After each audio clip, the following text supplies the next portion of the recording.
சென்னை புறநகர் மாவட்டம் சோழிங்கநல்லூர் கிழக்கு பகுதி அதிமுக சார்பில் சோழிங்கநல்லூர் பேருந்து நிறுத்தம் அருகில் நீர்மோர் பந்தல் திறக்கப்பட்டது.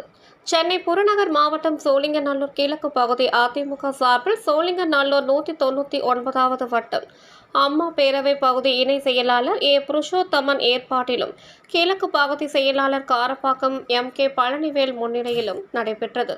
இதில் சோழிங்கநல்லூர் பேருந்து நிறுத்தம் அருகே நீர்மோர் பந்தல் அமைக்கப்பட்டு நீர்மோர் பந்தலில் இளநீர், வெள்ளரிக்காய், தர்பூசணி, நுங்கு, பழச்சாறுகள், ஆரஞ்சு, அன்னாச்சி பழம், செவ்வாழை பழம், கிருணி பழம் உள்ளிட்ட ஏராளமான உடலை குளிர வைக்கும் பழங்கள் பொதுமக்களுக்கு வழங்க ஏற்பாடு செய்யப்பட்டிருந்தது.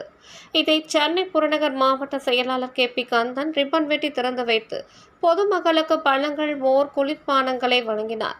இந்நிகழ்வில் பகுதி கழக செயலாளர்கள், வட்ட செயலாளர்கள் உட்பட ஏராளமான கழக நிர்வாகிகள், பொதுமக்கள் கலந்து கொண்டனர்.